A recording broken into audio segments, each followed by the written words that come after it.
Welcome back student. अच्छा, हम discuss कर रहे थे बायो जियो केमिकल साइकिल्स को, जिसमें हमने पार्ट वन में कार्बन साइकिल को और नाइट्रोजन साइकिल को डिस्कस किया था।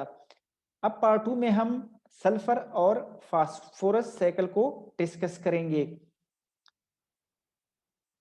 तो जो सल्फर साइकिल है, सल्फर जो है ये प्रोड्यूस होता है from decomposition of amino acid that contain sulphur. तो कुछ अमीनो एसिड हमारे पास इस तरह हैं जो सल्फर कंटेनिंग अमीनो एसिड्स हैं। तो उसकी उन अमीनो एसिड की डिकम्पोजिशन से क्या होता है कि सल्फर प्रोड्यूस होता है। और कुछ बैक्टीरिया इस तरह हैं, जिस तरह डी सल्फोटोमिकुलम बैक्टीरिया हैं, वो सल्फेट से क्या करते हैं, फिर further hydrogen sulphide gas produce करते हैं। अच्छा, अब जो हाइड्रोजन सल्फाइड गैस है, इसको फर्दर जो है एलिमेंटल सल्फर में चेंज करते हैं। तो अब ये इस प्रोसेस को क्या कहते हैं, ऑक्सीडेशन कहते हैं, क्योंकि जो हाइड्रोजन सल्फाइड है ये रिड्यूस फॉर्म में प्रेजेंट है। अब जब इससे हाइड्रोजन को रिमूव करते हैं तो इस प्रोसेस को क्या कहेंगे, ऑक्सीडेशन कहेंगे। तो ये ऑक्सीडेशन का प्रोसेस है जिसमें हाइड्रोजन सल्फाइड जो है ये एलिमेंटल सल्फर में चेंज होता है। इसमें दो फैमिलीज हैं बैक्टीरिया की, जो क्लोरोबिएसी और क्रोमेशिएसी कहलाते हैं। ये भी क्या करते हैं, ऑक्सीडेशन प्रोसेस को जो है वो फैसिलिटेट करते हैं। तो इसमें ये क्या करते हैं कि सल्फेट्स को इससे जो है, जो एलिमेंटल सल्फर है, इससे क्या करते हैं, सल्फेट्स की प्रोडक्शन करते हैं, यानी ऑक्सीडेशन प्रोसेस को कैरी आउट करते हैं। और ये जो बैक्टीरिया हैं ये क्या है, कीमोलिथोट्रॉफिक बैक्टीरिया है, यानी ये केमिकल जो है, जो इनऑर्गेनिक केमिकल्स हैं उससे ये क्या करते हैं, अपने लिए एनर्जी को एक्वायर्ड करते हैं या हासिल करते हैं। तो ये एनर्जी को इनऑर्गेनिक कंपाउंड से हासिल करते हैं। अच्छा, ये जो सल्फेट्स की जो है वो हाइड्रोजन सल्फाइड में कन्वर्जन होती है ना, तो ये प्रोसेस जो है टू स्टेप्स में कंप्लीट होता है। फर्स्ट जो सल्फेट्स हैं वो कन्वर्ट होते हैं सल्फाइड्स में, यानी SO4 जो है वो SO3 में रिड्यूस होते हैं। ठीक है, यानी इससे एक ऑक्सीजन रिमूव हो जाता है। तो ये कौन सा प्रोसेस है, रिडक्शन प्रोसेस है। इधर जो है ये एटीपी को भी यूटिलाइज करते हैं इस रिडक्शन प्रोसेस में। सेकंड स्टेप में क्या होता है कि ये जो सल्फाइड्स हैं ये फिर फर्दर हाइड्रोजन सल्फाइड में कन्वर्ट होते हैं, यानी गैस फॉर्म में ये कन्वर्ट होते हैं। तो ये भी जो है रिडक्शन स्टेप है, तो इसको रिडक्शन रिएक्शन कहते हैं।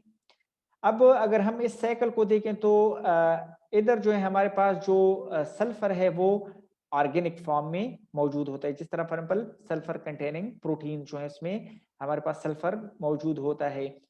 तो इससे क्या होता है कि जो डिकम्पोजर होते हैं, जिस तरह बैक्टीरिया या फंगाई हैं, तो वो क्या करते हैं, इसकी डिकम्पोजिशन करते हैं इन ऑर्गेनिक कंपाउंड्स की या प्रोटीन्स की, और उसको हाइड्रोजन सल्फाइड गैस में कन्वर्ट कर देते हैं। यानी इन प्रोटीन से जो सल्फर है उसको हाइड्रोजन सल्फाइड की फॉर्म में रिलीज करते हैं। अब ये हाइड्रोजन सल्फाइड इस पे फिर फर्दर लिथोट्रॉफिक बैक्टीरिया या ग्रीन सल्फर या पर्पल सल्फर बैक्टीरिया इस पे एक्ट करते हैं और क्या कर देते हैं, इसको फर्दर हाइड्रोजन सल्फाइड को ऑक्सीडाइज कर देते हैं। और फर्दर इसकी मजीद भी जो है ये बैक्टीरिया ऑक्सीडेशन, ये प्रोसेस इनकी ऑक्सीडेशन प्रोसेस करते हैं और इसको जो है इसको सल्फेट्स में कन्वर्ट कर देते हैं, SO4 में कन्वर्ट कर देते हैं।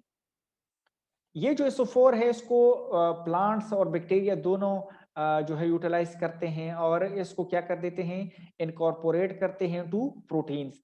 तो ये फिर फर्दर जो है आगे ये साइकिल कंप्लीट हो जाता है और उसको प्रोटीन में ये इनकॉर्पोरेट कर देते हैं सल्फर को। कुछ इनएरोबिक जो है बैक्टीरिया इस तरह हैं जो क्या करते हैं, सल्फेट्स को दोबारा से क्या करते हैं, हाइड्रोजन सल्फाइड में चेंज कर देते हैं और ये साइकिल जो है इधर से दोबारा से ये साइकिल रिपीट हो जाता है। तो ये था ऑल अबाउट सल्फर साइकिल। अब हम जाते हैं फास्फोरस साइकिल पे। तो जिस तरह सब सल्फर इंपॉर्टेंट होता है, इस तरह फास्फोरस भी इंपॉर्टेंट होता है, क्योंकि फास्फोरस भी जो है न्यूक्लिक एसिड्स या फॉस्फोलिपिड्स या एटीपी का कंपोनेंट होता है। सल्फर हमारे पास जो है वेदरिंग ऑफ रॉक से जो है ये प्रोड्यूस होता है और एनवायरनमेंट में आता है, क्योंकि जो रॉक्स हैं इसमें भी जो है सल्फर फास्फोरस मौजूद होता है। तो जब रॉक्स की वेदरिंग होती है मींस कि उसकी जो जब एरोजन होती है या तोड़ फोड़ होती है, तो इससे हमारे पास क्या प्रोड्यूस होता है, सल्फर प्रोड्यूस होता है। फिर फर्दर जब ये सल्फर जब ये फास्फोरस एनवायरनमेंट में रिलीज होता है, तो ये फास्फोरस जो है इसको फिर क्या करते हैं, इनऑर्गेनिक फॉर्म में प्लांट्स या फंगाई जो हैं इसको क्या कर देते हैं, ये यूटिलाइज कर देते हैं और इनको सेल में इनकॉर्पोरेट कर देते हैं। अच्छा, इस तरह जो है ये क्या कर देते हैं, प्लांट्स इसे अपने लिए न्यूक्लिक एसिड्स, फास्फोलिपिड्स या एटीपी की फॉर्मेशन करते हैं। अब ये प्लांट्स फॉर एग्जांपल इनकी डेथ होती है, तो डेथ से क्या होगा कि डिकम्पोजर जो है इन पे फर्दर एक्ट करते हैं और क्या कर देते हैं, इनकी डिकम्पोजिशन कर देते हैं, तो दोबारा से सल्फर जो है वो एनवायरनमेंट में क्या हो जाता है, रिलीज हो जाता है और इस तरह जो है ये फिर इनकॉर्पोरेट हो जाता है इनटू सॉइल और रॉक्स में, दोबारा से ये इनकॉर्पोरेट हो जाता है। तो ये इस साइकिल की जो है वो समरी है कि फॉर एग्जाम्पल जब फर्स्ट क्या होता है कि रॉक्स की जब वेदरिंग होती है या एरोजन होती है, तो इससे क्या होता है कि ये सल्फर रिलीज हो जाता है, ये लेक्स और स्ट्रीम में आ जाता है। इधर से जो है ये इनऑर्गेनिक फॉर्म में जो फास्फेट होता है ना, ये क्या होता है कि प्लांट्स जो है इनको क्या कर देते हैं, एब्जॉर्ब कर लेते हैं as a nutrient, inorganic nutrient, और फर्दर उनको क्या कर देते हैं, सेल्स में इनकॉर्पोरेट कर देते हैं इस फास्फोरस को और क्या कर देते हैं, एटीपी की फॉर्मेशन करते हैं। ये स्टेप जो है ये रिपीट होता रहता है सेल में, क्योंकि एटीपी की यूटिलाइजेशन होती है और वो किस में चेंज हो जाता है, ईडीपी की फॉर्म में चेंज हो जाता है और इनऑर्गेनिक फास्फेट को रिलीज कर देता है। तो ये इनऑर्गेनिक फास्फेट जो है वो क्या होता है, दोबारा से ईडीपी के साथ कंबाइन होता है और एटीपी की फॉर्मेशन करता है। और इस तरह जो है for example during decomposition of cells or for example living animal या प्लांट, तो उसकी डिकम्पोजिशन के दौरान दोबारा से ये फास्फोरस जो है वो एनवायरनमेंट में रिलीज हो जाता है और सॉइल या रॉक्स में इनकॉर्पोरेट हो जाता है। So this was all about the sulphur and phosphorus cycle.